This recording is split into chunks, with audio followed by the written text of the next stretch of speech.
Pada peserta yang hadir, diharapkan untuk mematuhi SOP yang berlaku guna menjaga kelancaran acara.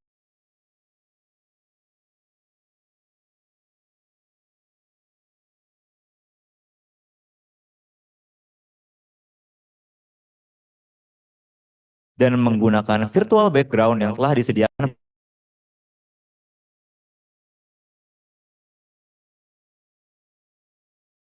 Serta diharapkan menjaga mikrofon dalam keadaan mute agar tidak mengganggu jalannya acara. 5. Bagi peserta yang memiliki pertanyaan, dapat menyampaikannya melalui fitur chat Zoom atau menggunakan raise hand pada sesi tanya jawab di akhir acara. 6. Peserta diminta untuk mengisi link absensi dan survei kepuasan yang akan dibagikan melalui kolom chat untuk memperoleh sertifikat. 7. Seluruh peserta webinar dimohon untuk mematuhi semua peraturan yang telah disampaikan. Selanjutnya, akan ada pengisian link presensi. Kepada para peserta, diharap dapat mengisi presensi melalui QR Code yang ada di layar atau dapat melalui bit.ly/presensi webinar 25.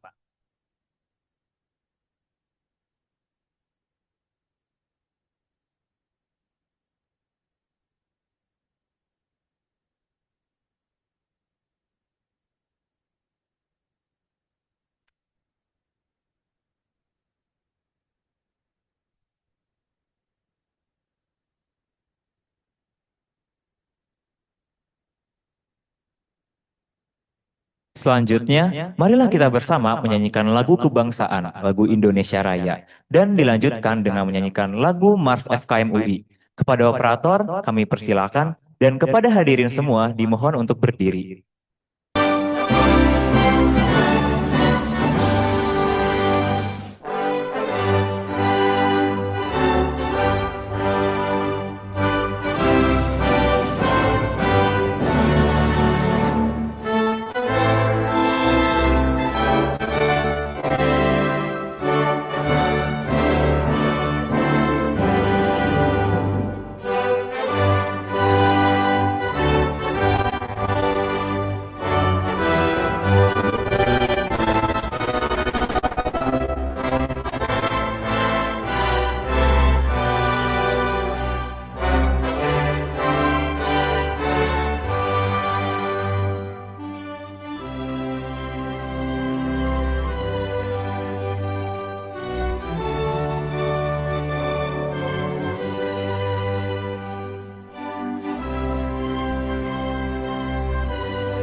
kejujuran dalam pengabdian, pusaka tidak malam-malam, membina putra-putri bangsa,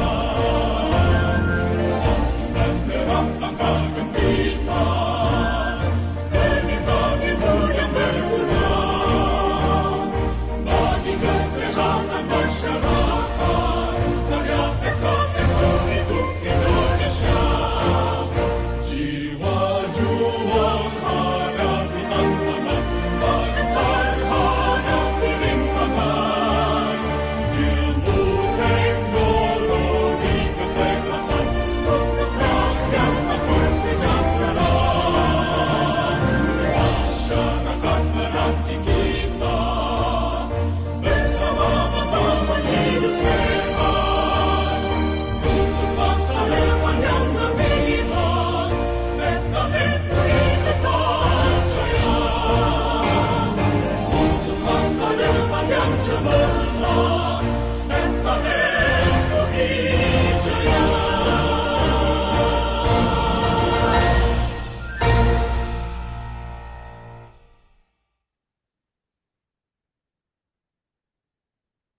Pada hadirin dipersilakan untuk duduk kembali.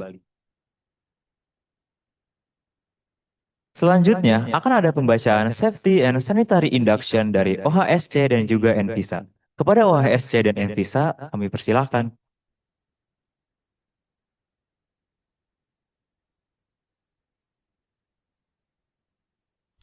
Selamat sore dan salam sejahtera untuk kita semua. Selamat datang di webinar Grow Strong, Feel Strong, Tumbuh Kembang dan Mental Health di Era Modern. Saat ini saya akan memberikan safety induction atau petunjuk keselamatan mengenai potensi keadaan darurat serta gangguan kesehatan yang mungkin terjadi pada diri Anda. Terdapat dua potensi keadaan darurat yang mungkin terjadi, yaitu kebakaran dan gempa bumi. Jika terjadi kebakaran, segera tutup wajah dengan baju atau kain basah, lalu berjalan merunduk hingga keluar dari gedung atau rumah Anda, dan segera hubungi pemadam kebakaran di 112. Apabila sumber api dapat dikendalikan dan pada lokasi tempat Anda terdapat apar, maka gunakan apar dengan metode PAS.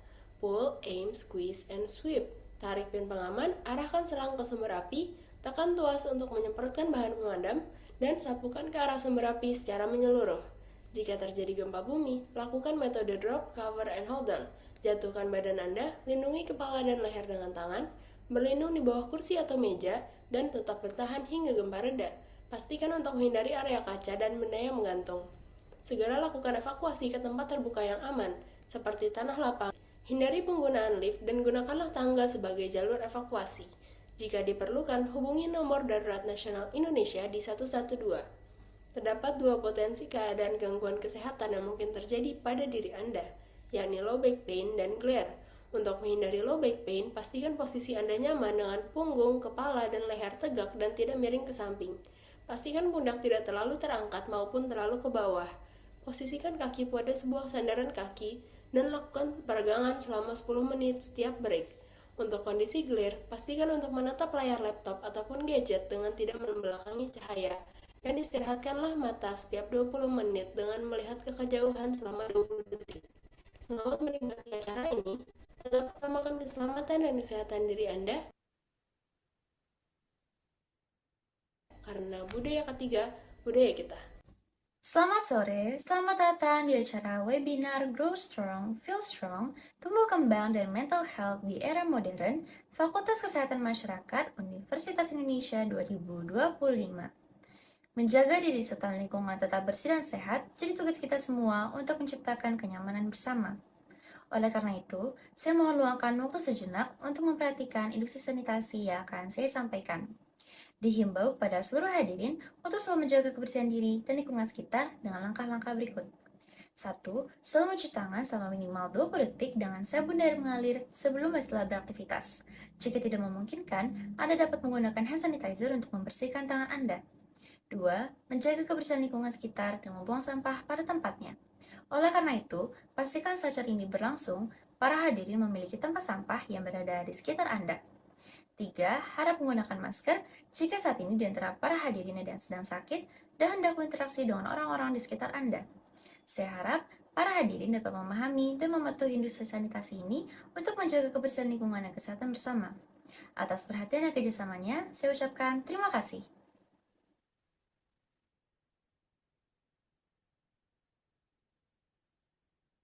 Terima kasih kepada OHSC dan juga Envisa atas Safety and Sanitary Induction-nya. Sebelum kita masuk ke inti acara, mari kita dengarkan sambutan dari Prof. Dr. Sabarina MSc selaku Ketua Kelompok Kesehatan Reproduksi.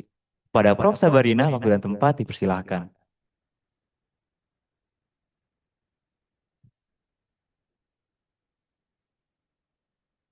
Assalamualaikum warahmatullahi wabarakatuh.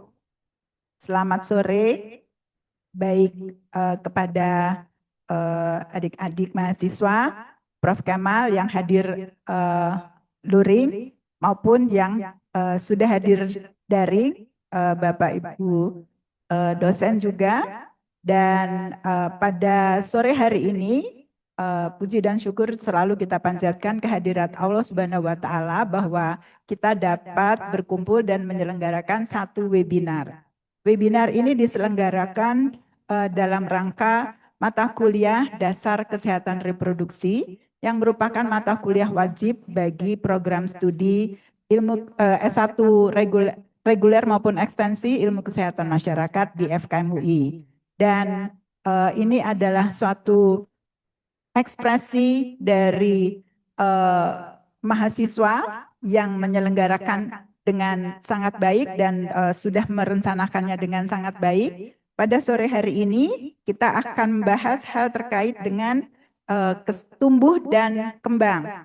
Tumbuh dalam fisik ya dan kembang untuk yang kita lihat bagaimana perkembangan mentalnya, dan ini selaras dengan kesehatan remaja, jadi keduanya baik tumbuh dan kembang pada kesehatan remaja.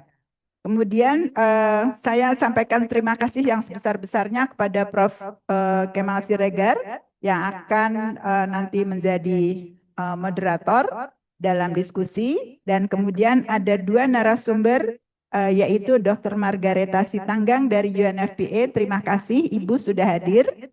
Dan kemudian juga Ibu Miranti Novia Wardani, sarjana psikolog dari Rumah Sakit Marzuki Mahdi, yang menggantikan kebetulan Dr. Novarianti Yusuf berhalangan hadir. Dan saya harus menyapa juga Bapak Ibu dosen yang sudah hadir secara online, Ibu Dr. Agustin Kusumayati, dan kemudian juga tadi ada Ibu Endah dan Ibu Ella juga. Bu Dini juga, terima kasih sudah hadir secara online. Dan mudah-mudahan pada sore hari ini diskusi dapat berjalan dengan hangat, dan ini adalah suatu topik yang sangat menarik karena terkait dengan kehidupan remaja, di mana sebagian besar dari mahasiswa masih remaja ya. Jadi dengan demikian kita bersama-sama akan mencermati apa saja yang perlu kita perhatikan, dan terutama dari aspek kesehatan masyarakat, kita dapat melakukan prevensi baik primer, sekunder maupun tersier.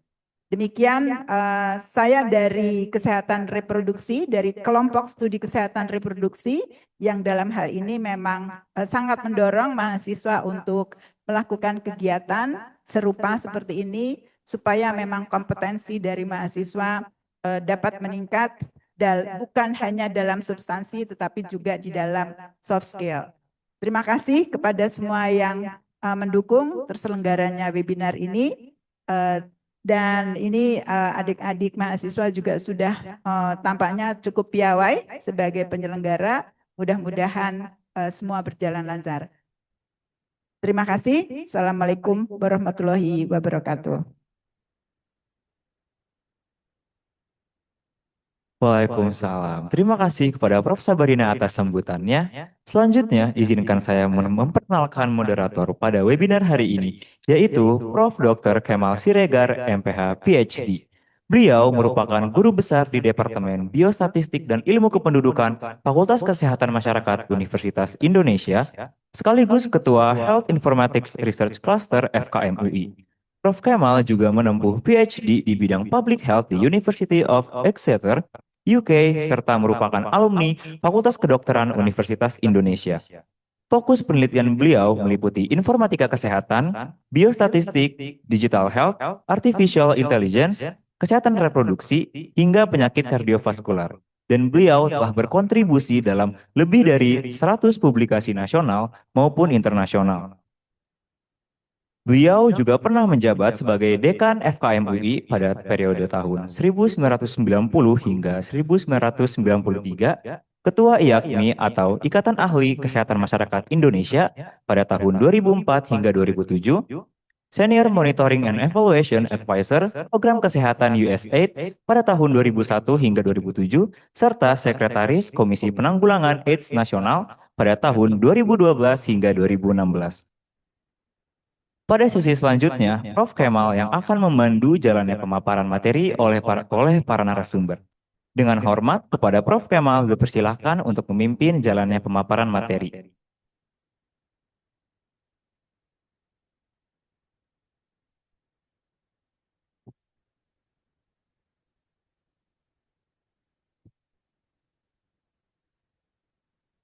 Baik, terima kasih. Assalamualaikum warahmatullahi wabarakatuh. Terima kasih kepada MC yang telah memperkenalkan biodata singkat saya. Dan kali ini kita akan mendapatkan satu penyajian materi dari para narasumber yang hebat ini adalah Dr. Margareta Orman Aryani Sitanggang serta Ibu Miranti Novia Wardani. Sebelum kita mulai, baiklah saya akan membacakan saja dulu biodata dari Dr. Margareta. Beliau adalah lulusan dari FKM UI peminatan kesehatan reproduksi yaitu sebagai magister kesehatan masyarakat dan sebelumnya sebagai dokter dari FKUI. Pengalaman beliau sangat luas ya sebagai profesional di United Nations Population and Fund Indonesia sampai saat ini, HIV Corporation Program for Indonesia dari dana USAID, AUSAID, Indonesia HIV AIDS Prevention and Care Project juga dari dukungan AUSAID.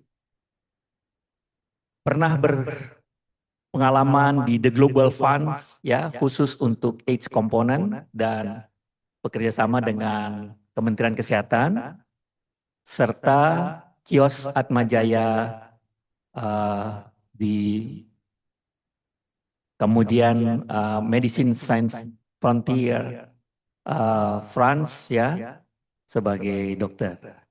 Juga beliau aktif menulis ya ada sejumlah publikasi dari beliau.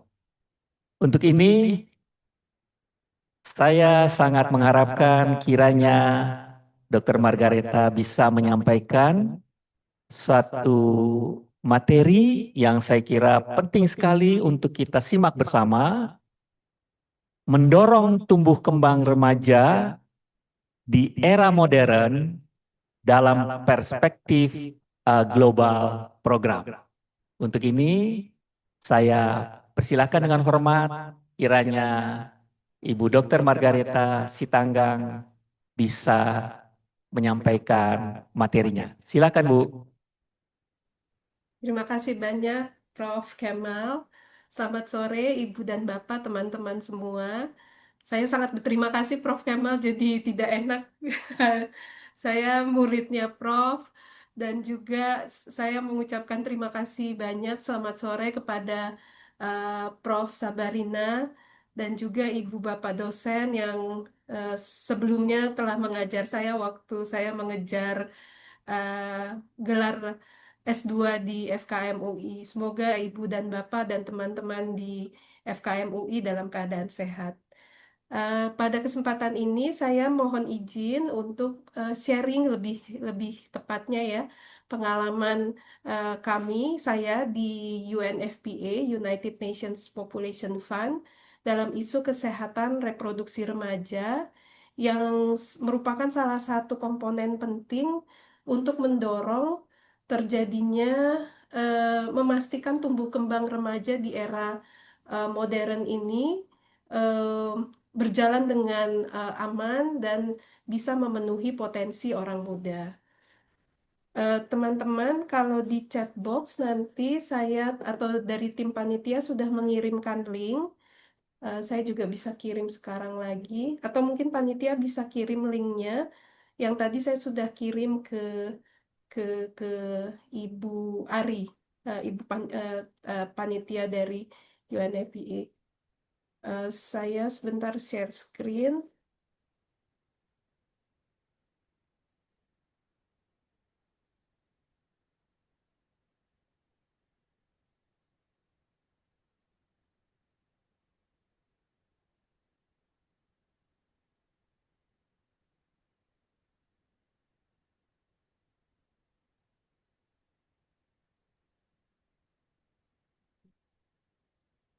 Teman-teman, Ibu Bapak, bisa juga mengikuti presentasi ini melalui menti.com dengan kode 42651488. Semoga sudah terlihat di layar ya, teman-teman semua. Baik. Sebelum saya memulai, saya juga ingin memperkenalkan dulu tempat kerja saya selama ini. Sudah hampir sekitar 15 tahun saya bekerja di United Nations Population Fund atau dalam bahasa Indonesianya Dana Kependudukan Perserikatan Bangsa-Bangsa. Hampir sama seperti WHO, UNICEF, UNESCO. Nah, kalau UNFPA ini bergerak di isu kesehatan reproduksi. Nah, kami bermitra dengan pemerintah Indonesia sudah sekitar 50 tahun yang lalu, tahun 1972.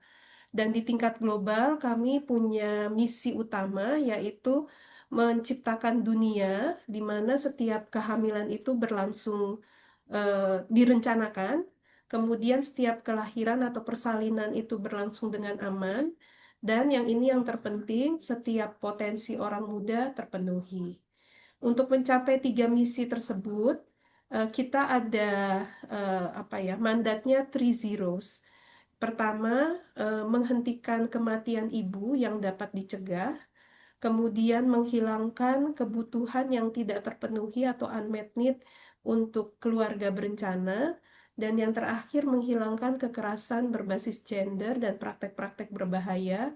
Dalam hal ini khususnya perkawinan anak dan sunat perempuan yang terjadi pada perempuan dan remaja perempuan. Nah, teman-teman kalau yang bisa mengakses menti.com, mungkin bisa isi menurut teman-teman sekilas kesehatan reproduksi remaja itu apa? Saya ingin juga belajar dari teman-teman sebelum kita mulai diskusi lebih lanjut.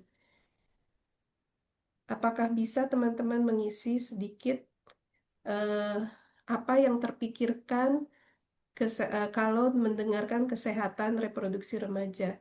Baik, terima kasih sudah ada yang menjawab tentang puberti, pubertas kesehatan masyarakat. Ada lagi?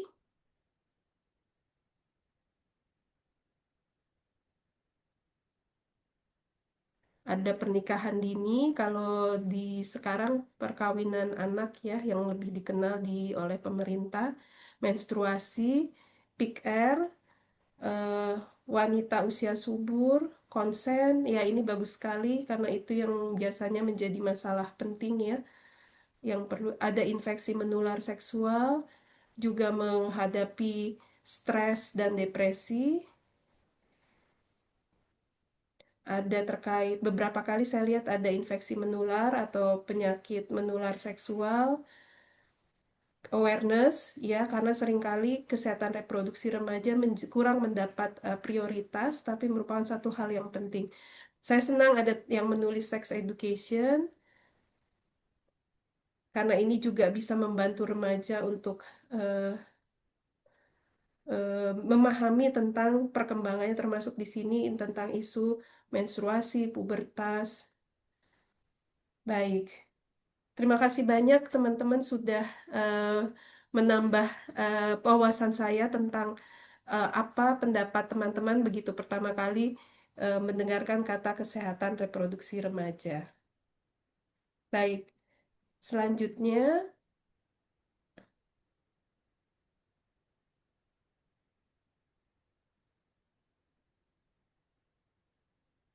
nah di UNFPA sendiri kami melihat bahwa orang muda itu adalah suatu potensi, suatu aset yang akhirnya pada saat ini bahkan nanti 10-15 tahun ke depan menjadi penentu arah dalam pembangunan.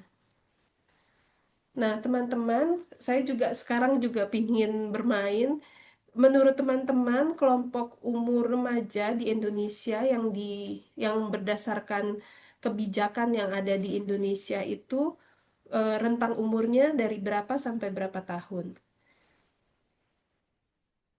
Ada yang biru 10 sampai 18, kuning 16-30, terus ada warna pink gelap 10 sampai 19, pink muda 15 sampai 24, warna ungu 10 sampai 24.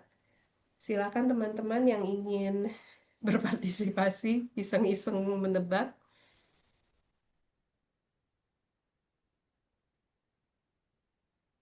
Ya, jadi eh, mohon maaf ini karena keterbatasan waktu, jadi saya langsung membahas. Yang benar ini berdasarkan Peraturan Menteri Kesehatan nomor 25 tahun 2014, itu kelompok usia remaja di Indonesia adalah 10 sampai sebelum usia 18 tahun. Jadi 17 tahun 99. Jadi sebelum 18 tahun. Jadi yang warna biru. Sedangkan yang warna kuning ini adalah rentang usia pemuda dalam Undang-Undang Kepemudaan. Di Undang-Undang Kepemudaan tahun 2019. Nanti mohon nanti saya akan cek lagi Undang-Undang Kepemudaan itu usianya adalah 16 sampai 30. Ini definisi usia pemuda. Kemudian 10 sampai 19 ini adalah kelompok umur yang diakui di dalam sistem UN dengan sebutan adolescent 10 sampai 19 tahun. Tentu saja karena ini di tingkat global tidak serta-merta berlaku. Jadi bisa diadaptasi di tingkat negara masing-masing. Kemudian 15 sampai 24 ini di sistem UN juga, United Nations, kelompok usia 15-24 disebut sebagai youth.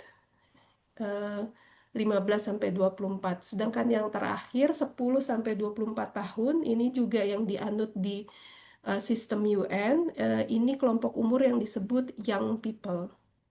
10 sampai 24. Tentu saja ini hanya untuk keperluan statistik umumnya dan masing-masing negara bisa mempunyai kesepakatan masing-masing di konteks masing-masing negara. Nah, ini teman-teman, menurut Undang-Undang Nomor 17 tahun 2023, anak berusia sebelum usia 18 tahun, kemudian remaja itu antara 10 sampai sebelum berusia 18 tahun. Dan kalau teman-teman perhatikan, kebanyakan orang remaja itu ada di satuan pendidikan, di sekolah. Kemudian teman-teman maaf ini kecil sekali angka tulisannya, mohon maaf ini last minute saya kerjakan. Ada saat ini kita baru saja menyelesaikan pengukuran data tentang kesehatan remaja. Eh, em, Nama proyeknya adalah Global Action for Measurement of Adolescent Health. Ini merupakan eh, kerjasama yang dilakukan oleh WHO berkolaborasi dengan beberapa badan PBB lainnya seperti UNICEF, UNFPA, UNESCO, UNAIDS, UN Women, World Bank, sama WFP, dan juga dengan Kementerian Kesehatan. Nah, dari hasilnya ini didapat bahwa di Indonesia terakhir ya, di tahun 2025 ini, angka kelahiran hidup pada remaja 15 sampai 19 tahun ini 20 per 1000.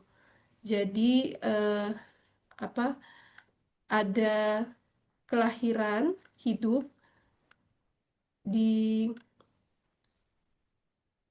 sebentar. Jadi ada ada 20 kelahiran hidup pada remaja perempuan usia 15 sampai 19 tahun pada tahun 2024, maaf, 2023 eh, eh, di Indonesia. Jadi per 1000 remaja perempuan. Kemudian pertolongan persalinan oleh tenaga kesehatan pada kelompok umur tersebut hanya 82% yang mendapat pertolongan. Kemudian kita juga mendapat laporan 7% remaja usia 13 sampai 17 tahun telah melakukan hubungan seks pertama ya sebelum usia 15 tahun. Kemudian 45% permintaan KB remaja perempuan ini sudah terpenuhi, tapi tetap saja masih ada PR 50% lebih belum terpenuhi kebutuhan KB-nya. Kemudian 45% remaja menggunakan alat kontrasepsi pada hubungan seks terakhir dan penggunaan kondom pada hubungan seks terakhir itu hanya 35%. Sisanya saya belum lihat datanya, tapi kalau kita bisa lihat apa kemungkinan tidak terproteksi itu besar dan itu bisa menyebabkan kehamilan di usia remaja yang sangat dihindari. Dan teman-teman ini juga ada informasi tentang kekerasan seksual di mana 4% remaja mengalami kekerasan seksual secara fisik dalam 1 tahun terakhir dan ada 11% di kelompok umur 18 sampai 24 yang mengalami kekerasan seksual sebelum usia 18 tahun.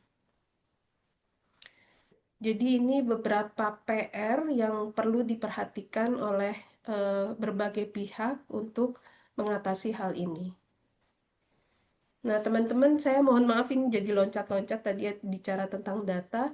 Saya ingin teman-teman sendiri sharing waktu teman-teman tadi dikatakan oleh Prof. Sabarina masih remaja. Apa yang berkesan buat teman-teman? Punya pacar, bener, bener banget. Ya, masa SMA memang biasanya banyak ini ya, banyak banyak eh, masa-masa indah.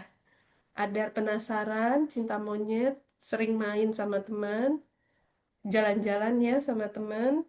Ya, kalau saya lihat di sini kebanyakan pengalaman bersama teman-teman ya, teman-teman peernya, teman sebaya. Oh, ini ada yang bagus nih, ada khutbah Jumat. Senang sekali kalau teman-teman bisa nyaman ya, apa eh, beraktivitas di banyak hal. Kemudian menstruasi pertama, ada nafsu, eh, perlu ya mungkin nanti ya bisa dijelaskan nafsu apa ini yang dialami. High school, SMA, jadi ketua kelas, ya masa untuk menyatakan eksistensi diri ya. Yang dambrok, wah sedih banget ini. Semoga sudah tertangani ya teman yang menulis yang dambrok. Baik. Terima kasih teman-teman buat sharingnya. Kalau kita lihat di sini banyak yang tadi saya katakan bersama teman-teman mengeksplor diri, kemudian ada masa-masa pubertas yang menjadi cukup eh, berpengaruh ya dalam tumbuh kembang, kemudian juga ada em, apa ingin coba, penasaran karena di sini terjadi perubahan baik dari sisi psikologis, dari sisi fisik, dan dari sisi mental dan sosial. Baik, teman-teman, terima kasih. Nah, teman-teman, eh, yang perlu kita ketahui dan mungkin teman-teman sudah dapat ini di di kuliah dan mungkin saat SMA bahwa remaja memang adalah masa di mana terjadi banyak perubahan pertumbuhan dan kembang baik dari sisi fisik, kognitif, sosial, dan emosional. Dimana kalau ada eh, beberapa penelitian menyebutkan bahwa pertumbuhan itu dari belakang dan ke depan, di mana di otak belakang itu eh, emosi itu lebih eh, berkembang dahulu, kemudian diikuti dengan pertumbuhan logika, di mana itu banyak terjadi di otak bagian depan, sehingga keseimbangan atau pengambilan keputusan lebih banyak diwarnai dari segi emosinya daripada segi logikanya. Dan itu yang sering seperti tadi teman-teman sampaikan waktu momen berkesan, kelihatan tadi ada desire, ada emosi, ada kelabilan, karena memang masa remaja itu pertumbuhannya lebih didominasi pertumbuhan dari segi emosi dan kemudian baru diikuti oleh logikanya.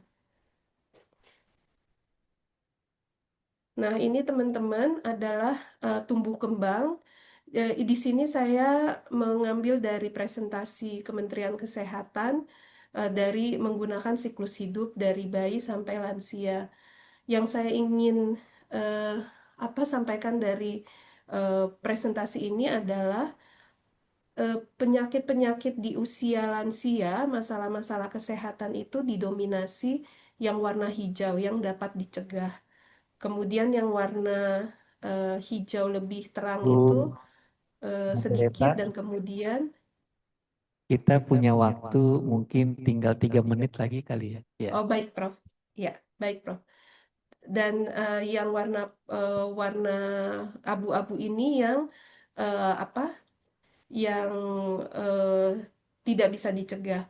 Nah, teman-teman, warna biru ini, warna yang gelap ini adalah menjadi salah satu PR di mana segala pihak itu perlu melihat, menginvestasi agar remaja sehat sehingga dewasa dan lansianya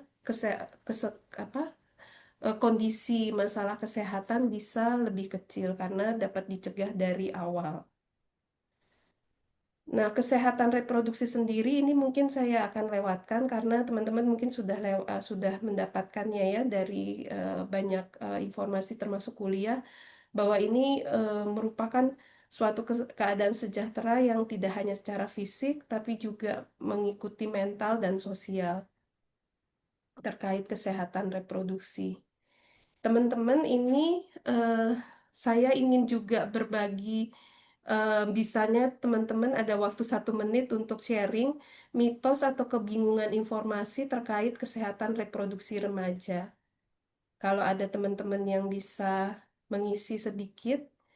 Kalau pengalaman saya, mitosnya itu misalnya kalau saat menstruasi apa tidak boleh makan daging atau tidak boleh keramas.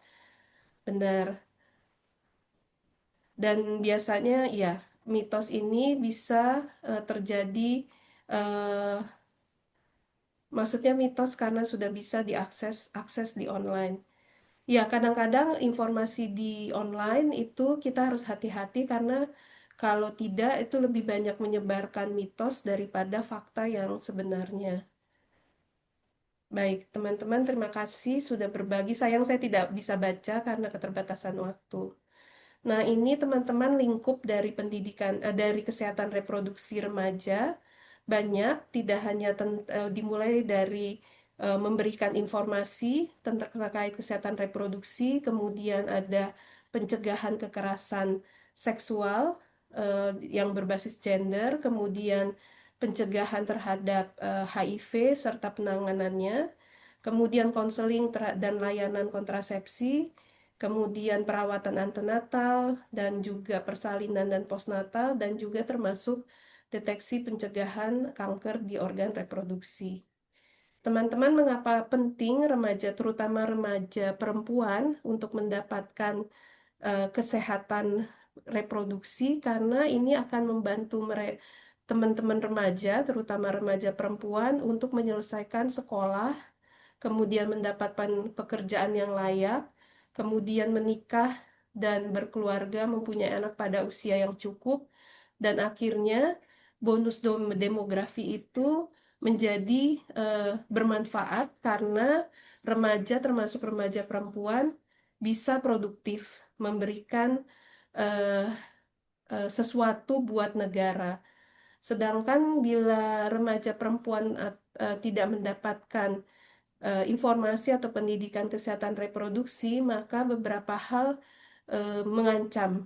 Misalnya perkawinan anak, putus sekolah, kemudian terjadi kehamilan di usia remaja, dan kehamilannya bisa berulang, dan selanjutnya remaja, terutama remaja perempuan, tidak bisa menyelesaikan sekolahnya atau tertunda dan akhirnya eh, pekerjaan yang tidak layak atau eh, yang membuat situasi keamanan dan ekonomi remaja perempuan tersebut menjadi tidak baik dan itu berarti hilang manfaat dari bonus demografi.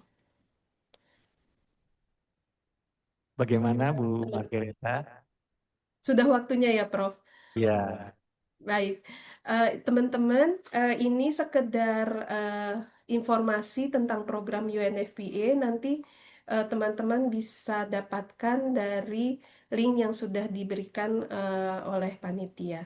Demikian, Prof. Terima kasih banyak buat waktunya. Mohon maaf, saya tidak bisa menyelesaikan sampai selesai. baik. Mungkin nanti saat diskusi. Terima kasih. Terima kasih Ibu Margareta.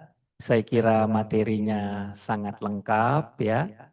Nanti kita masih punya waktu untuk berdiskusi. Perkenalkan saya menyampaikan untuk pembicara kedua.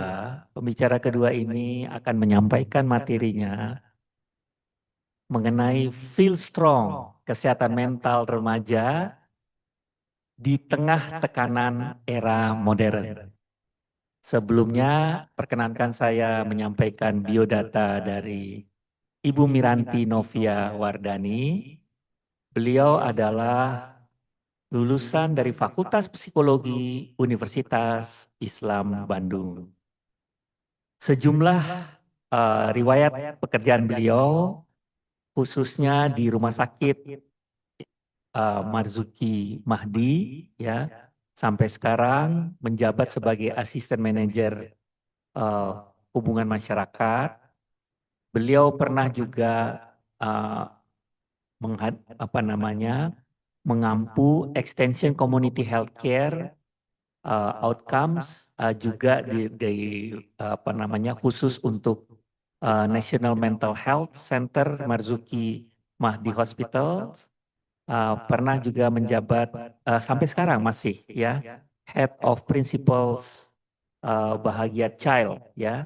Ini suatu daycare dari rumah sakit Marzuki Mahdi juga.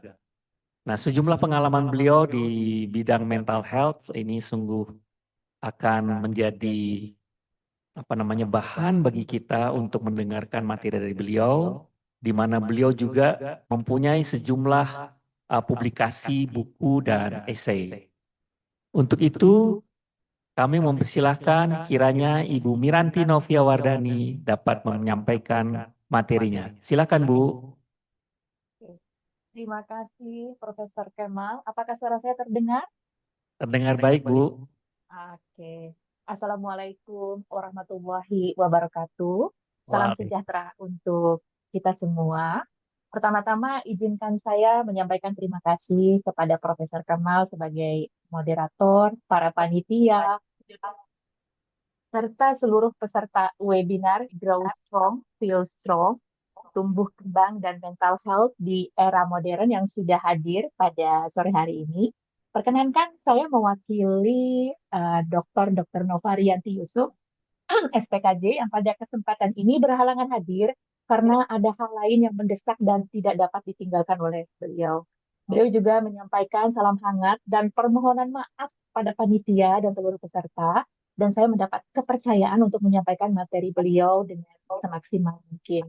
Topik yang kita bahas pada sore hari ini yaitu Feel Strong, kesehatan mental remaja di tengah tekanan era modern. Isu ini semakin relevan ya, karena melihat meningkatnya tantangan akademik, sosial, psikologis yang dihadapi remaja dan mahasiswa.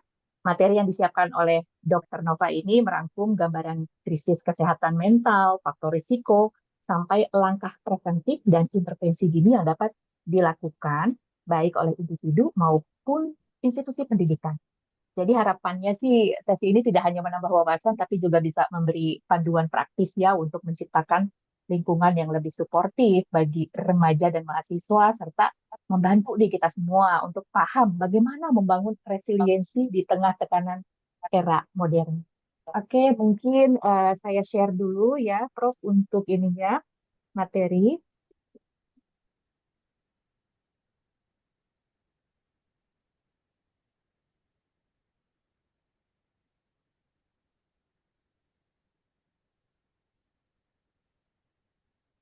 Sudah terlihat ya?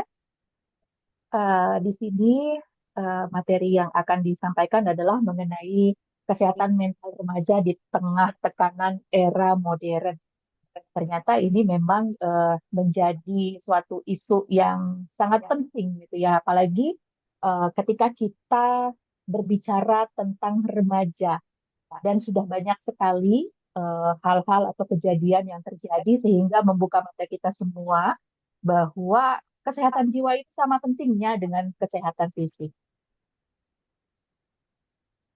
Oke, topik pembahasannya adalah mengenai krisis kesehatan mental di kalangan remaja, kemudian langkah-langkah preventif dan intervensi dini, membangun lingkungan akademik yang mendukung kesehatan mental, serta cara menghadapi stresor psikososial.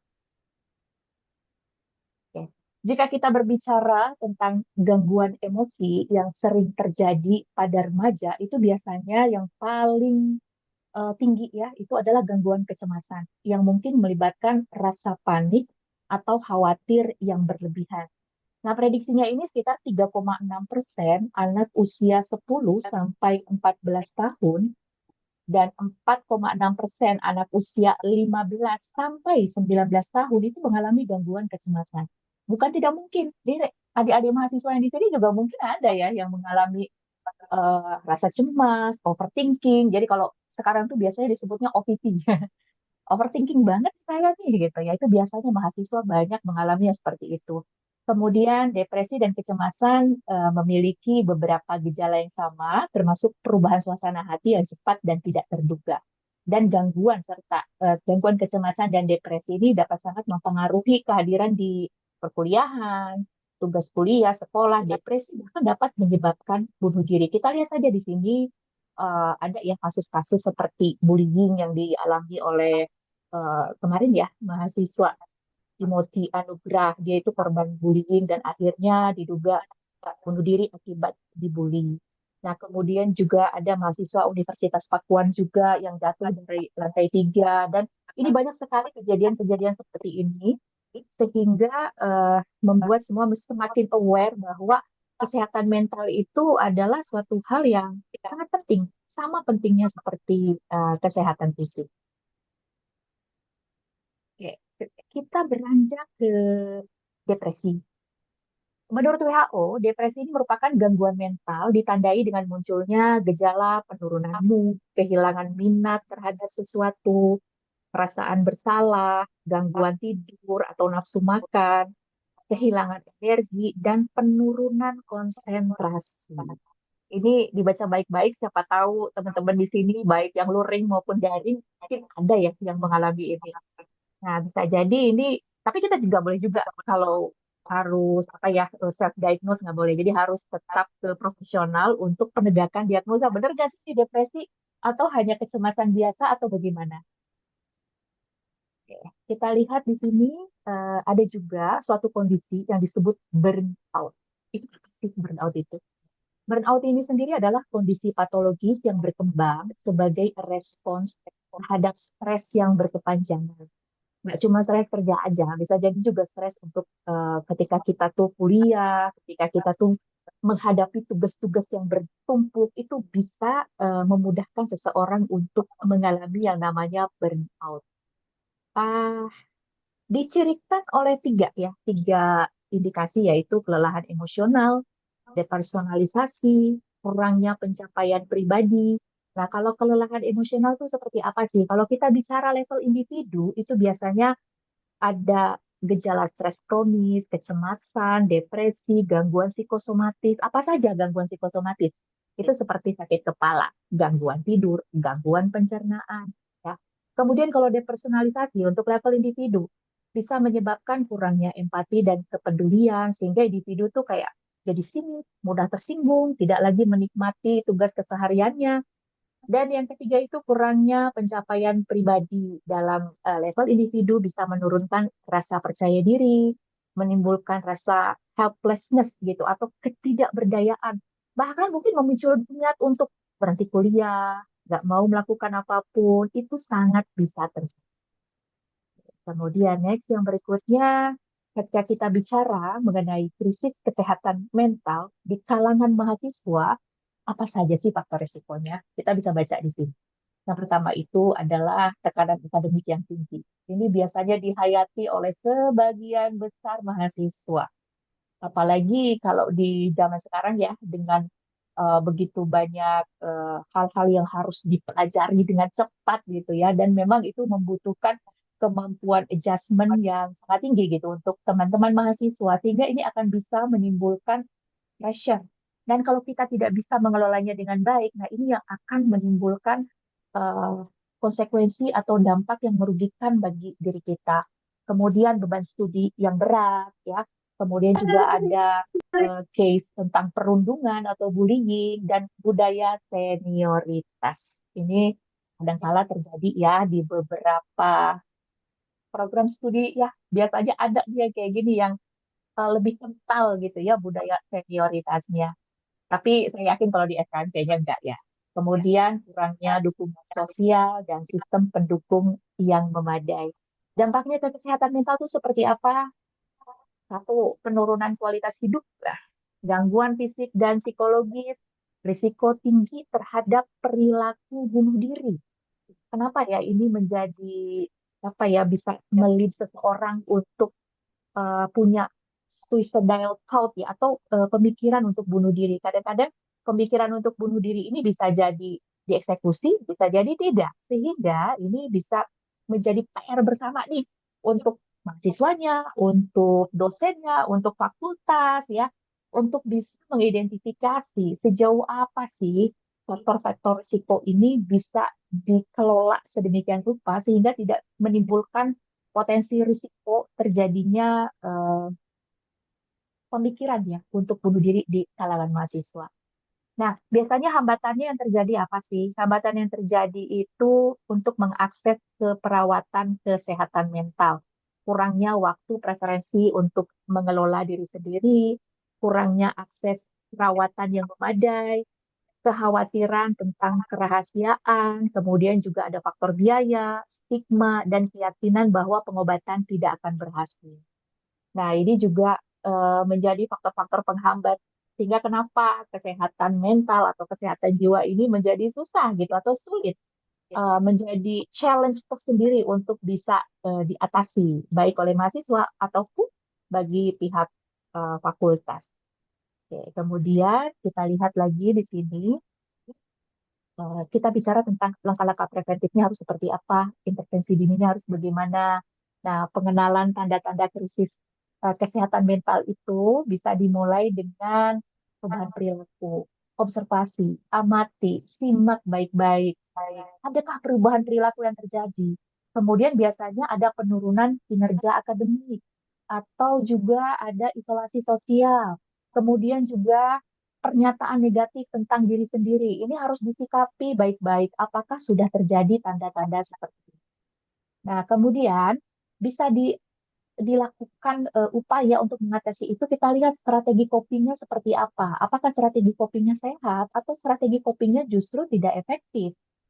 Nah, ini ada beberapa teknik-teknik tertentu yang bisa dilakukan bagaimana untuk bisa mengelola stres. Nanti akan ada contoh-contohnya nih kalau ada kesempatan ya untuk bisa diberikan contoh bagaimana sih manajemen stres melalui teknik relaksasi dan mindfulness, kemudian pentingnya istirahat yang cukup dan pola makan yang sehat, kemudian juga aktivitas fisik secara teratur itu juga akan sangat mendukung untuk bisa eh, menjadi upaya atau langkah preventif untuk mengatasi hal tersebut. Kemudian juga tidak lupa harus ada peran dukungan sosial siapa saja, teman, keluarga, mentor sebagai sistem pendukung. Dan juga membangun budaya saling peduli dan empati di lingkungan kampus. Nggak bisa ada. Empati itu harus ada. Kenapa bullying bisa terjadi? Karena biasanya matinya empati antar individu. Nah, itu yang biasanya akan memudahkan orang gitu ya untuk melakukan hal-hal yang sebenarnya tidak layak gitu untuk dilakukan. Nah, kemudian sumber daya yang tersedia ini juga menjadi faktor ya. Apakah tersedia layanan konseling? Apakah ada hotline kesehatan mental? Atau adakah hal-hal yang dipersiapkan gitu oleh pihak universitas, fakultas, kampus gitu ya. Kalau di kami di Kementerian Kesehatan itu ada aplikasi kesehatan mental seperti Satu Sehat Mobile dari Kemenkes, kemudian juga kita punya ada hotline service 24 jam di mana kita bisa chat ya untuk dukungan psikososial untuk individu masyarakat umum yang membutuhkan. Nanti akan saya share di belakang ada slide-nya ya. Kemudian ah, ada satu hal lagi yang bisa dilakukan terkait dengan hal-hal yang bisa kita lakukan untuk intervensinya itu adalah untuk life skill.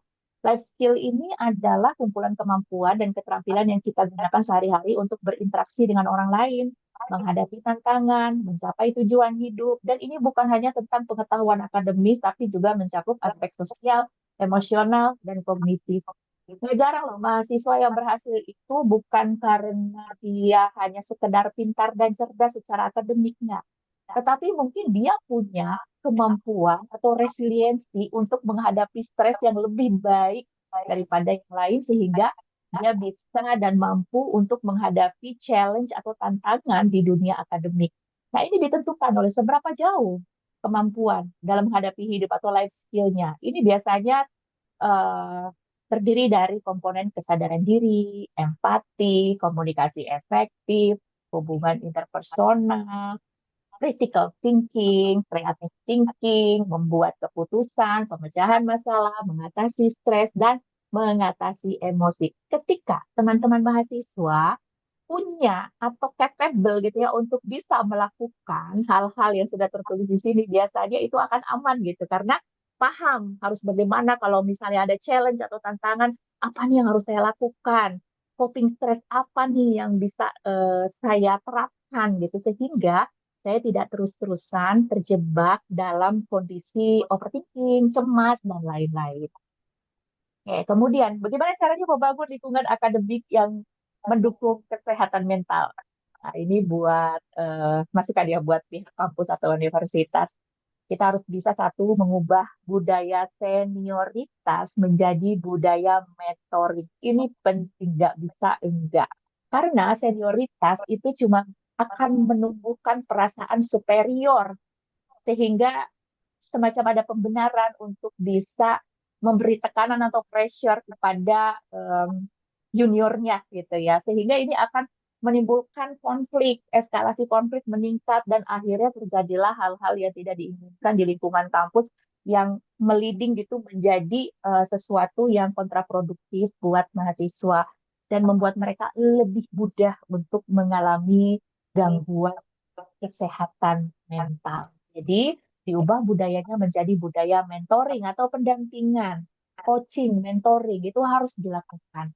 Nah, kemudian menciptakan ruang aman untuk diskusi kesehatan mental.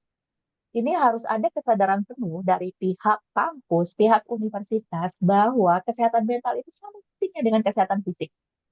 Kita tuh nggak bisa ngapa-ngapain ya. There is no health without mental health. Jadi kalau dibilang sehat atau disebut sehat itu mentalnya juga harus sehat. Karena ketika mentalnya sakit, biasanya itu akan merembet ke kesehatan fisik juga. Dan kemudian yang terakhir adalah kebijakan universitas yang mendukung kesejahteraan mental. Nah, untuk ini bisa banget sih untuk PKJN RSMM bisa bekerja sama mungkin dengan Universitas Indonesia untuk bisa eh, melakukan program atau kerjasama apapun yang bisa mendukung kesejahteraan mental untuk mahasiswa-mahasiswa. Oke, peran fakultas untuk menjaga kesehatan mental seperti apa? Kita bisa lihat di sini.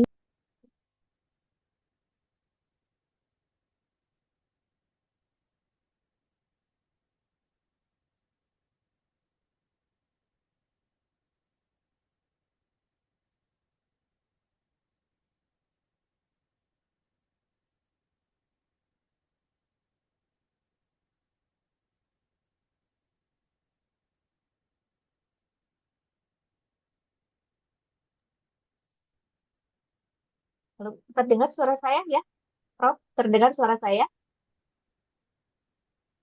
Sekarang terdengar, ya. Tadi Oh, ada oke. ya.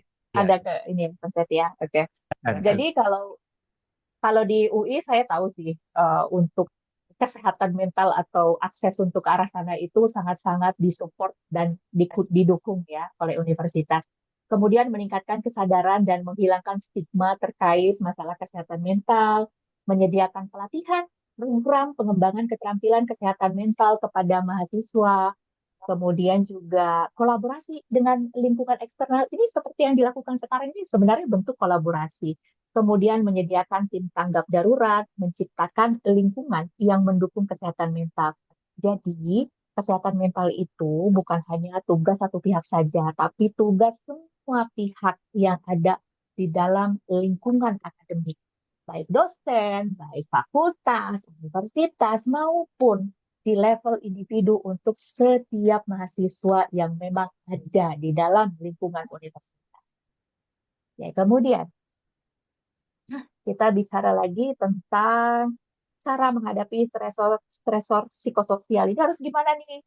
Yang pertama sih harus yakinkan dulu ada dukungan sosial dan emosional, ada mentoring dan supervisi yang efektif, punya kelompok dukungan, konseling, dan akses ke layanan psikologi. Dan manajemen stres dan resiliensi.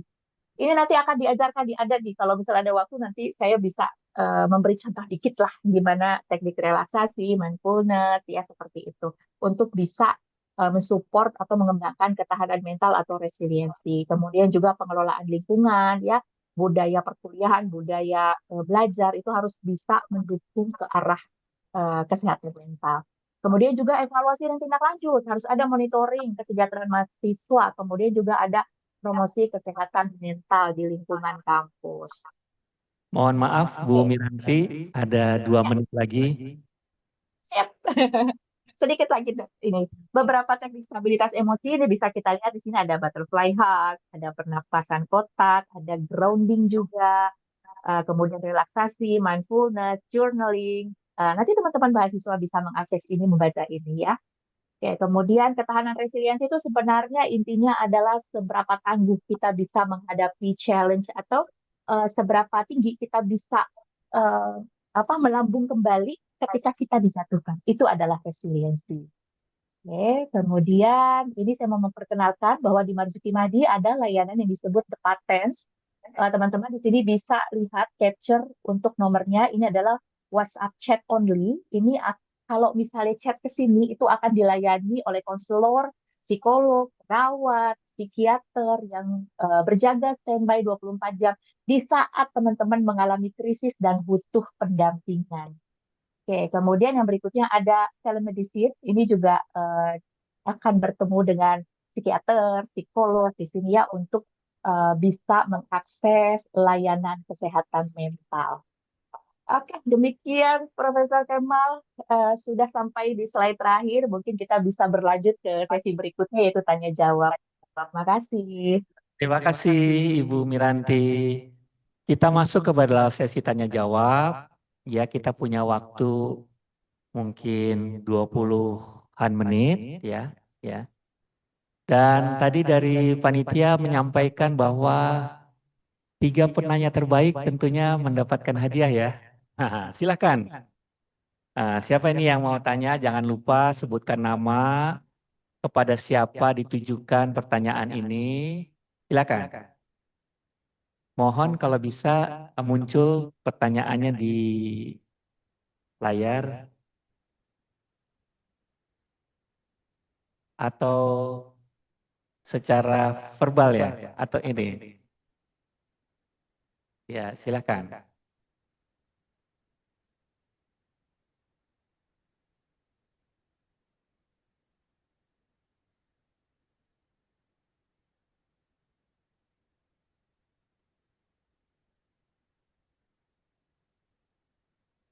Oh, ini sudah kelihatan ya pertanyaan-pertanyaan ya.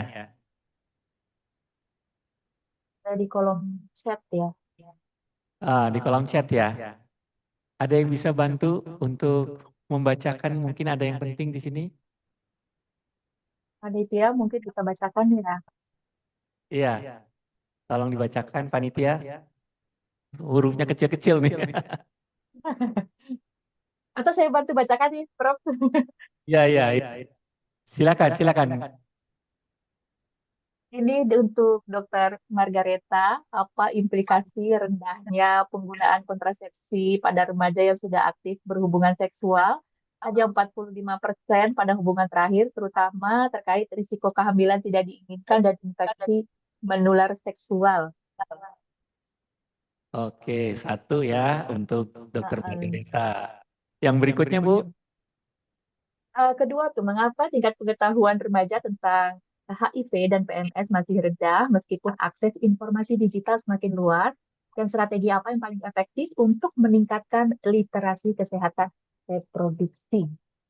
Ini juga untuk Dokter Margareta ya. Ya, Oh, betul. oke. Yang lanjut mungkin apakah ada lagi? Ada dok. Ya, silakan. Eh, ya izin bertanya. Oh, nama saya Muhammad Anjas. Yang pertama pertanyaannya adalah kita tahu bahwa salah satu penyebab seseorang menjadi stres atau down itu kan karena adanya komentar negatif dari orang lain. Bagaimana menurut Bapak Ibu cara mencegah agar diri seseorang tidak stres atau down? Kemudian yang selanjutnya, yang kedua, bagi seorang psikolog atau spesialis jiwa, jika sedang menghadapi suatu permasalahan seperti cemas, stres, gelisah, bagaimana cara mengobati permasalahan tersebut supaya dapat kita tiru gitu caranya? Ada lagi satu lagi, yang ketiga, apakah benar supaya kita tidak terkena stres, depresi, dan gangguan mental lainnya, kita itu harus berteman dengan yang satu frekuensi dengan kita? Apakah benar dan bagaimana cara mengetahui bahwa orang tersebut satu frekuensi dengan kita? Ah, ya. Itu di kolom chat ada, kalau kurang jelas ya Pak. Baik. Untuk Ibu Miranti ya, ada 3 pertanyaan. Dicatat dulu Bu ya. Baik. Mungkin satu lagi kira-kira. Tadi ada 2 pertanyaan untuk Dokter Margareta, 3 pertanyaan untuk Ibu Miranti. Mungkin ada lagi?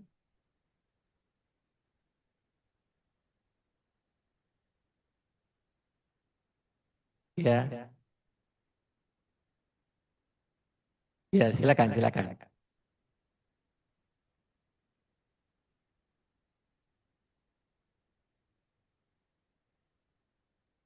Ya, silakan tanya langsung dari mana kepada siapa.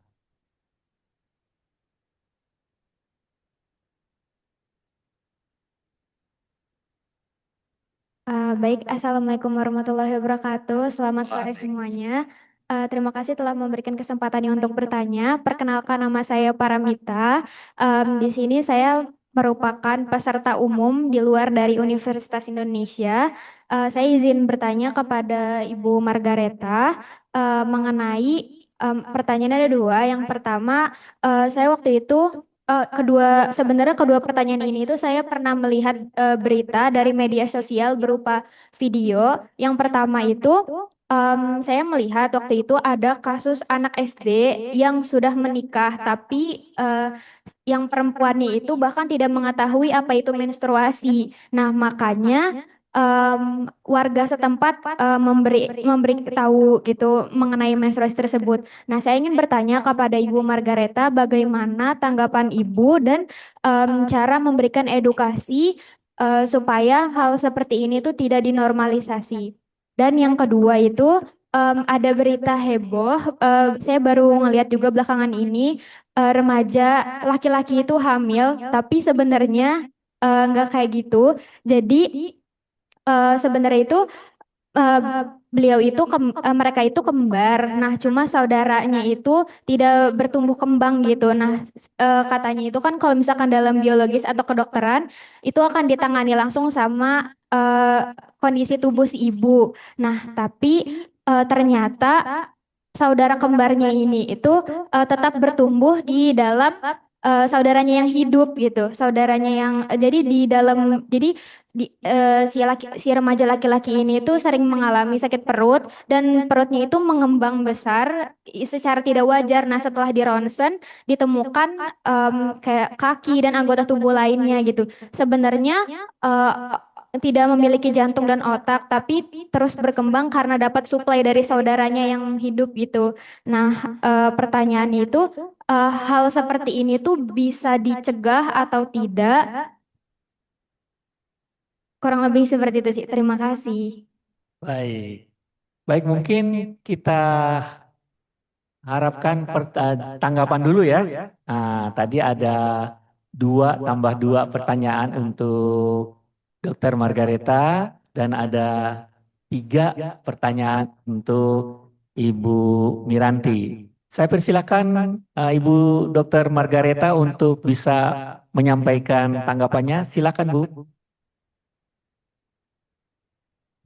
Baik, Prof. Terima kasih. Mungkin saya tidak menjawab secara urut ya, Prof. Ini yang yang sempat saya catat. Nanti kalau misalnya ada yang terlewat, mohon diinformasikan.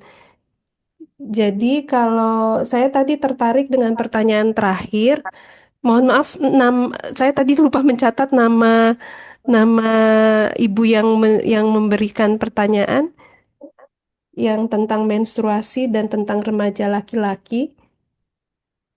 Ibu siapa tadi?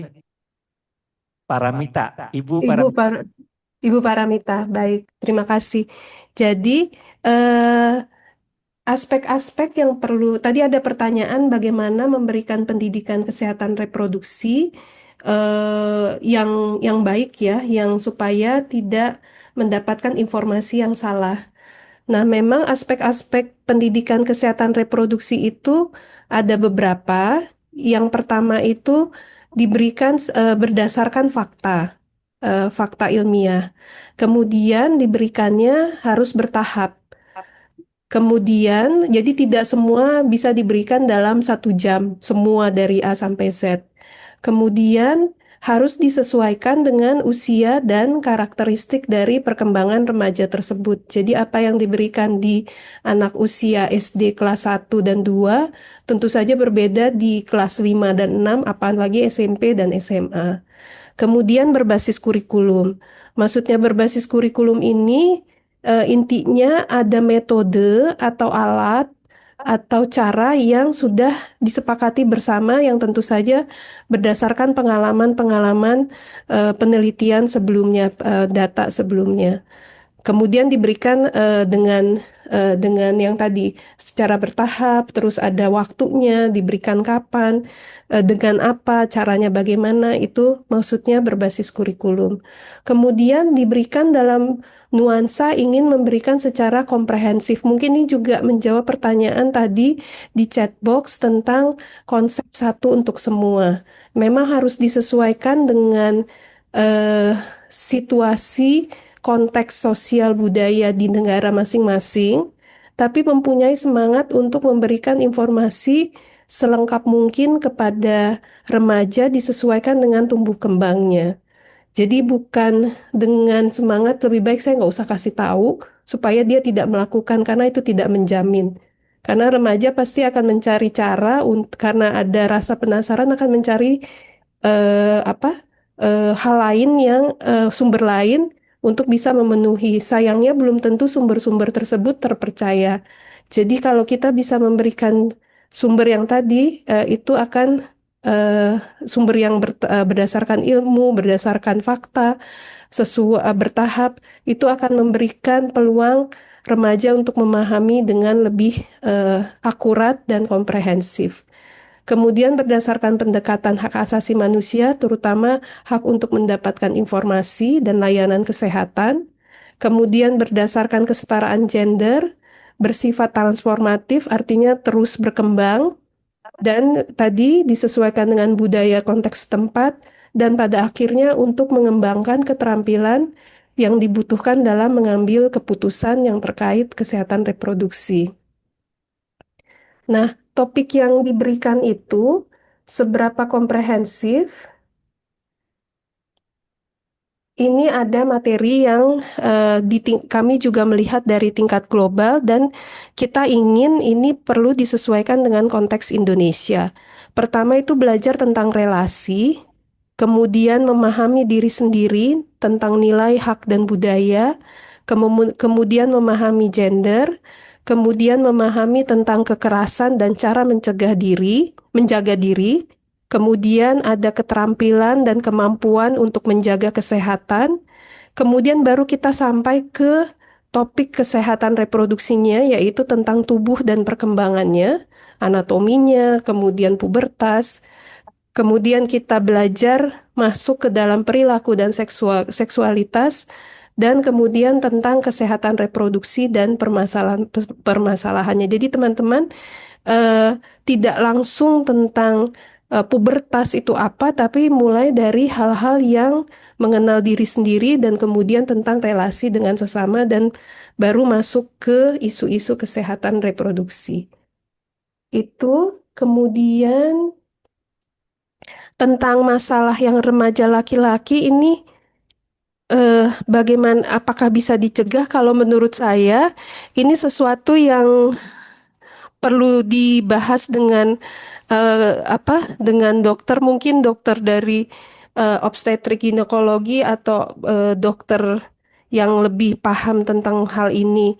Tentang pencegahan, rasanya itu tidak bisa, kalau menurut dari cerita saya rasa itu tidak bisa sesuatu yang sudah tentang kromosom mungkin ya teman-teman, dan itu em, sesuatu yang menurut saya sulit untuk dicegah karena terkait tentang genetika. Tapi mungkin kalau ada yang teman-teman lain bisa menjawab, saya percaya. Tapi untuk sepengetahuan saya, hal tersebut perlu diskusi lebih lanjut dengan dokter-dokter yang berkaitan tentang genetika, kromosom, atau obstetrik ginekologi tentang hal tersebut. Demikian.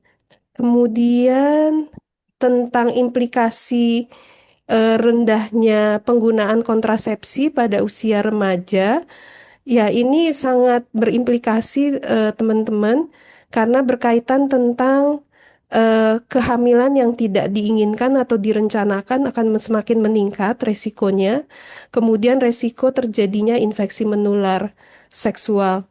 Selain itu, eh, kejadian ini juga akan menjadi pintu masuk terjadinya kekerasan seksual dalam berhubungan, maksudnya dalam misalnya berpacaran atau dalam hubungan pernikahan. Kemudian selain itu bisa menyebabkan terjadinya kematian, meningkatkan resiko terjadinya kematian ibu pada kehamilan di usia remaja. Em, Kemudian mengapa tingkat pengetahuan remaja tentang HIV dan IMS masih rendah? Meskipun akses informasi, ya ini benar sekali. Suatu hal yang ironis kadang-kadang akses informasi sudah luas, tapi yang kita perlu pikirkan apakah informasi itu akurat, berdasarkan fakta, dan diberikan sesuai dengan tumbuh kembangnya. Hal itu makanya penting kerjasama lebih banyak pihak untuk memastikan informasi tersebut yang dibagikan di media sosial itu memang berdasarkan fakta, bukan mitos ya teman-teman, dan memang sudah dicek kebenarannya. Strategi apa yang paling efektif untuk meningkatkan literasi kesehatan reproduksi? Ini sama seperti yang disampaikan oleh Ibu Miranti tadi, perlu kolaborasi dengan banyak pihak. Jadi tidak bisa satu hal, misalnya satu pihak, misalnya sekolah sudah memberikan, tapi kita perlu buat jejaring agar remaja atau guru yang menemukan masalah bisa merujuk situasi tersebut ke layanan-layanan kesehatan di sekitarnya atau layanan psikologis atau layanan hukum, sehingga semua masalah bisa terselesaikan sampai selesai gitu. Tidak hanya pemberian informasi tapi sudah ada layanan yang bisa mengatasi bila ditemukan hal-hal yang membutuhkan pelayanan lebih lanjut. Demikian Prof. Kemal dan teman-teman sekalian. Terima kasih. Baik, kita lanjutkan Ibu Miranti. Silakan Bu. Oke, terima kasih Prof. Kemal. Saya mau jawab yang dari pertanyaan Muhammad Anjas. Salah satunya itu kan tentang gimana sih penyebab menjadi down stress itu kan karena adanya komentar negatif ya dari orang lain. Oke, satu hal yang perlu saya state di sini, Tidak mungkin kita bisa hidup tanpa ada yang namanya stres gitu ya. Kita semua itu pasti tergerak setiap hari melakukan suatu hal itu karena ada stres. Tapi stres yang terkelola dengan baik itu akan bisa membuat kita itu bisa mengerjakan hal-hal yang produktif.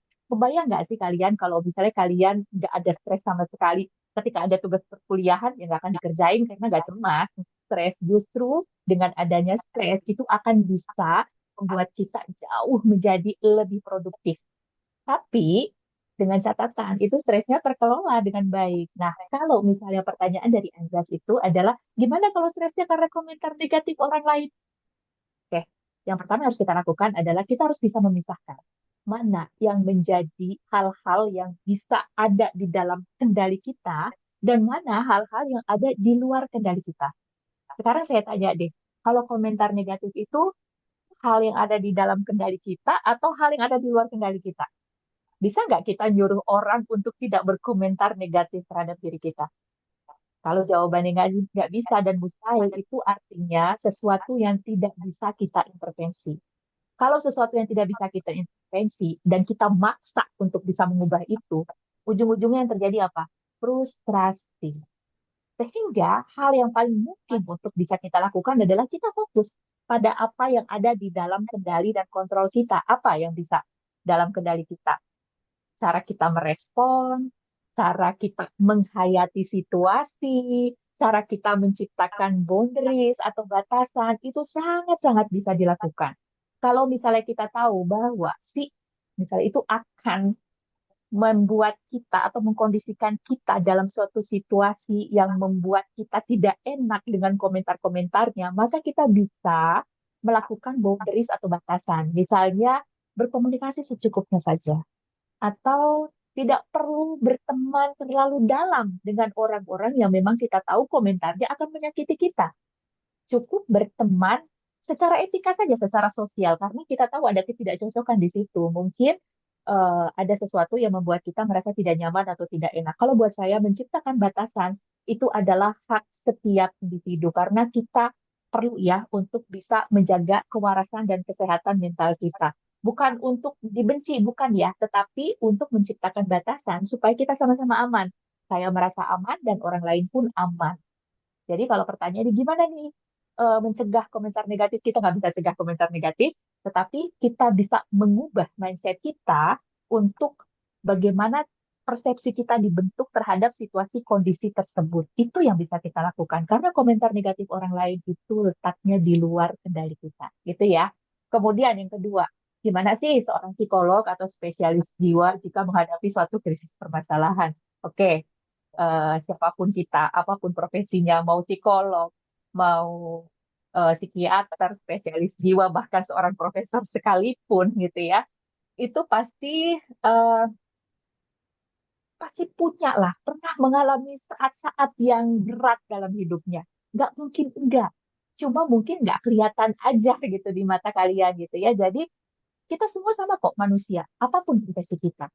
Jadi nggak mungkin kalau psikolog itu nggak pernah stres. Dia pasti pasti pernah stres, semua pasti pernah mengalami stres. Tapi caranya gimana?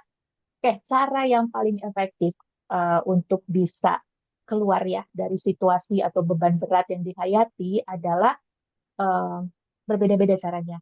Ada yang misalnya dia berusaha untuk melakukan hal-hal yang bisa membuat dia menjadi rilis emosinya, misalnya dengan cara olahraga, bisa jadi ya ada orang yang suka dengan misalnya menulis, journaling, ya, atau ada yang sukanya itu misalnya mendengarkan musik, ya, apapun hal-hal yang membuat kita terakses dengan rasa bahagia atau rasa happy itu akan sangat bisa dilakukan untuk bisa menurunkan sesuatu atau tekanan yang sedang kita rasakan ya. Jadi intervensi secara emosi itu bisa dilakukan oleh diri kita sendiri.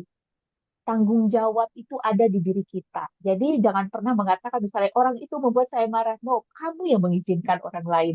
Kamu yang mengizinkan dirimu untuk merasa marah. Bukan orang lain yang membuat kita marah, tapi kita yang memilih untuk marah. Dan itu tuh harus disadari dulu oleh diri kita. Karena kita sebenarnya masih sangat bisa memilih begitu banyak respon, begitu banyak penghayatan. Tapi kita memilih untuk merespon marah, kita memilih untuk merespon atau menghayati perasaan sedih. Nah, itu sebenarnya kendalinya itu ada di diri kita. Jadi kalau misalnya psikolog gimana caranya, psikiater gimana caranya, nggak beda jauh lah dengan kalian. Kita sama-sama manusia, sehingga yang penting itu bagaimana membuat kita tahu bahwa kita punya akses yang bisa membuat kita happy atau bahagia lagi. Dan kita semua punya PR untuk cari kira-kira kegiatan, aktivitas, atau teman support seperti apa yang bisa membuat kita merasa aman, nyaman, tentram, dan bisa membuat kita senang atau happy lagi. Itu penting ya. Kemudian yang berikutnya, bagaimana? Apakah harus cari teman yang satu frekuensi?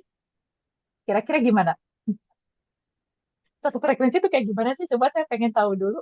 Definisi operasionalnya apa satu frekuensi? Tadi siapa yang bertanya? Muhammad Anzar? Mungkin mungkin sifat perilakunya sama, Ibu. Bukannya kalau sifat perilakunya sama justru bisa jadi lebih sama-sama keras kepala, waduh, sama-sama tukang ngoceh. Jadi itu preferensi pribadi ya. Nggak salah kok kalau kita misalnya memilih untuk nyaman pada tipe-tipe tertentu dan tidak nyaman dengan tipe yang lain. Itu oke, nggak apa-apa. Kalau misalnya kita merasa lebih nyaman dengan tipe yang khusus tertentu nih, yang tipe-tipe kayak A ini, saya lebih nyaman berteman dengan tipe-tipe yang seperti itu, nggak apa-apa. Itu manusiawi kok. Bahwa secara alamiah kita pasti akan didekatkan dengan orang-orang yang membuat kita nyaman. Gak mungkin kita terus-terusan berteman dengan orang-orang yang membuat kita tidak nyaman. Apakah itu yang disebut satu frekuensi atau enggak, saya nggak paham juga. Tetapi kalau saya pribadi merasa bahwa kita akan selalu dipertemukan atau selalu merasa dekat dengan orang-orang yang memang membuat kita nyaman. Itu kuncinya. Membuat kita terkoneksi satu sama lain. Kalau misalnya tidak terkoneksi, itu pasti akan sulit buat kita untuk menjalin relasi yang lebih berkualitas. Bener nggak? Ya. Kalau kita nggak terkoneksi, hobinya nggak sama. Terus kemudian saya bicara apa, dia jawab apa. Nah, itu kan biasanya nanti kita juga dengan sendirinya akan terputus tuh relasinya karena ini nggak nyambung nih. Apakah mungkin itu yang disebut satu frekuensi? Kalau misalnya memang seperti itu, ya itu secara alamiah memang pasti akan terjadi. Kita akan selalu berkumpul dengan orang-orang yang bisa membuat kita merasa happy, terkoneksi, nyaman, dan pasti ada itu juga ya, apakah kita mendapatkan benefit dari relasi yang sedang kita bangun. Ya kita juga nggak bisa munafik, pasti kita akan berteman dengan orang-orang yang bisa memberikan kita benefit dan kita juga bisa memberikan benefit buat orang itu. Seperti itu. Mungkin sudah cukup Prof. Kemal untuk jawaban-jawaban dari pertanyaan yang sudah Baik. disampaikan tadi. Terima kasih. Terima kasih Ibu atas penjelasannya. Ternuhun. Sama-sama. Masih punya waktu ya? Habis. Oke. Bagaimana? Saya kembalikan ke MC atau apa? Bagaimana? Mungkin Prof, kalau misalnya ada pertanyaan-pertanyaan di sini yang belum terjawab, saya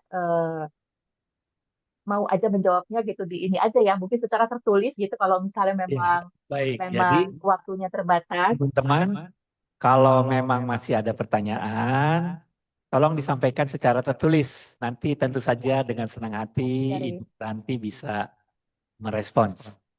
Baiklah teman-teman sekalian, terima kasih banyak Ibu Dr. Margareta, Ibu Miranti, bahwa waktu juga kita harus menyelesaikan pertemuan kita hari ini.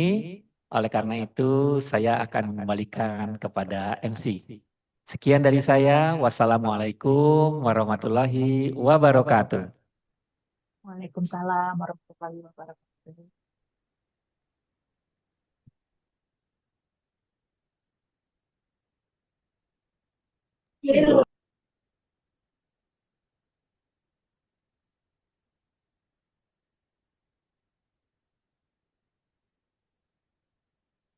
Terima kasih kepada moderator dan para narasumber yang telah memaparkan materi dan memandu sesi tanya jawab yang sangat menarik.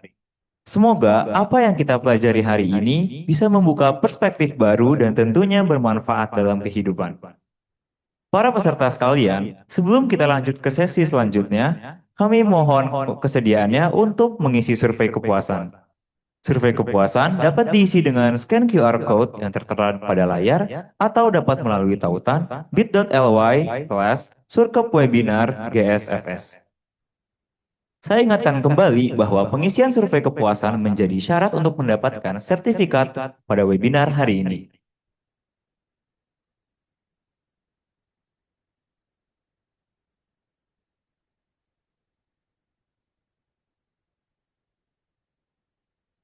Baik, selanjutnya kita akan memasuki sesi dokumentasi bersama. Dokumentasi pertama akan dilakukan untuk peserta yang hadir secara daring melalui Zoom. Kepada seluruh peserta yang hadir di Zoom meeting, dipersilahkan untuk menyalakan kamera apabila tidak terdapat kendala agar dokumentasi dapat berjalan dengan lancar.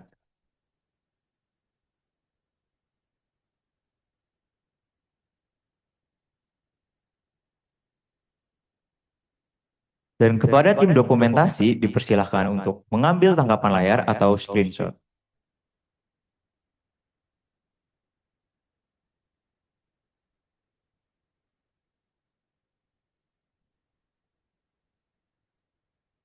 Baik, saya izin untuk screenshot ya.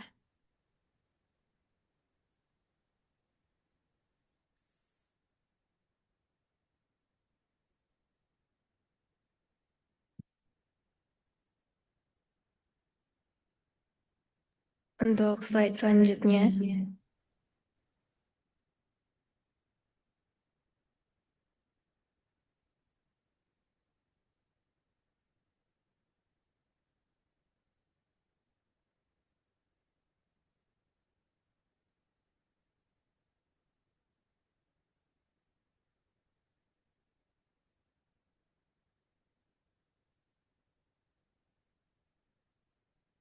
Baik, untuk peserta yang belum mengisi survei kepuasan, dapat diisi sekarang juga ya, sebagai syarat untuk mendapatkan sertifikat. Terima kasih.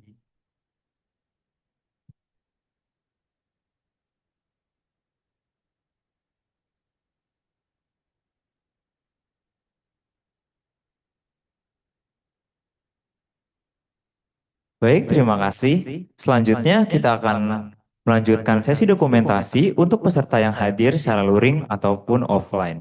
Mohon untuk dapat menyesuaikan dengan tertib.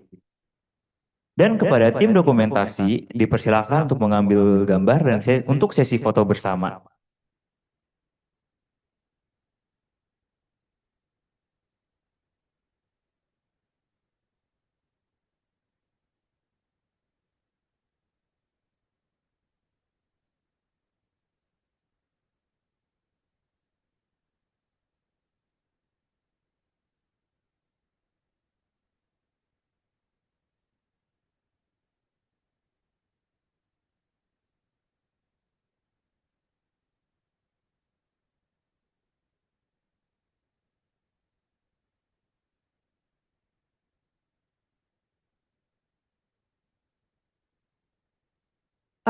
Teman-teman, boleh untuk maju aja ya, biar kelihatan semuanya. Soalnya ini agak kesebar gitu.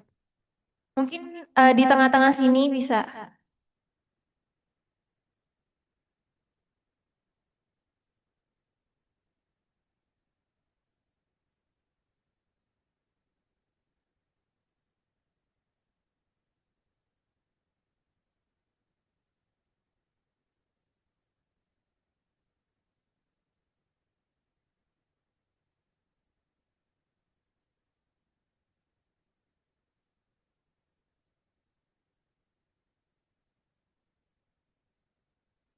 Boleh buat teman-teman merapat ke depan yang kosong.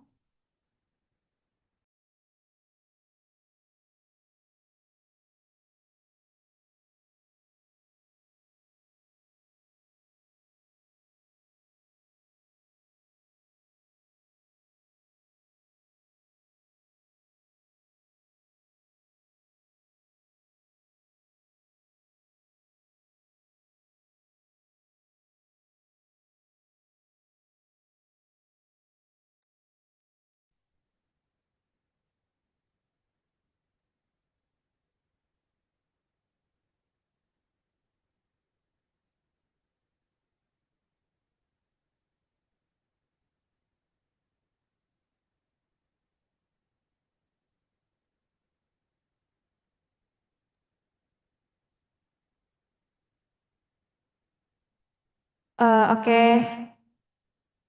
Ini dari aku aba-aba ya.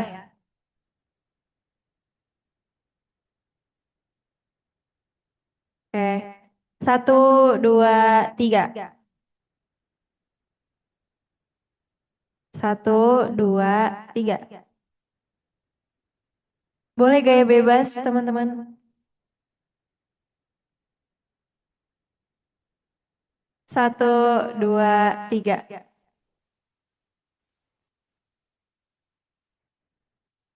Terima kasih.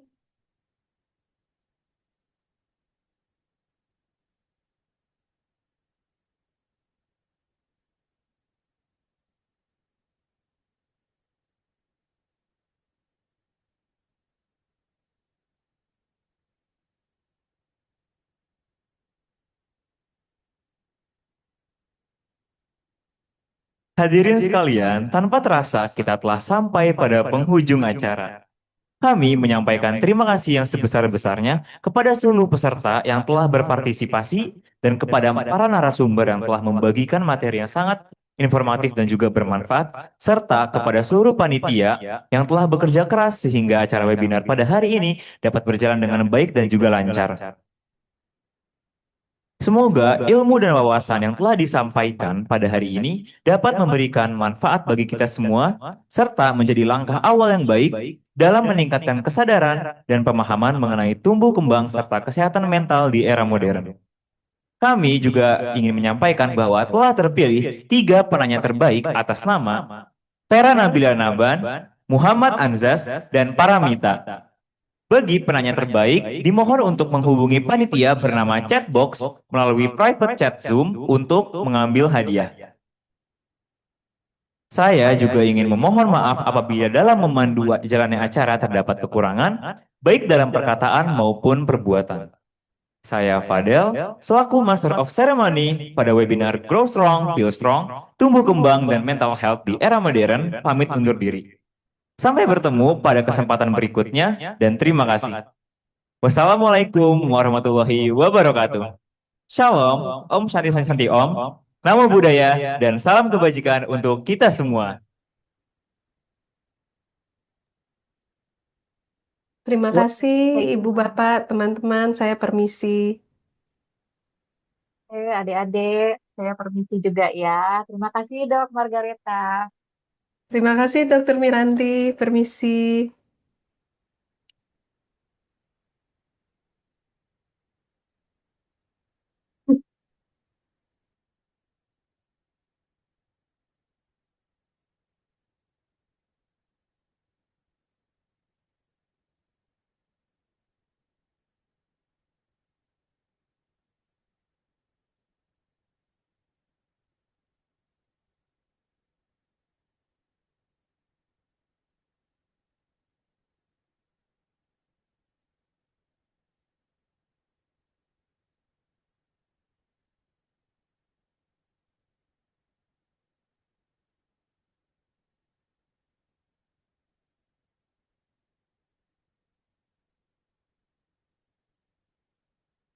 Tes.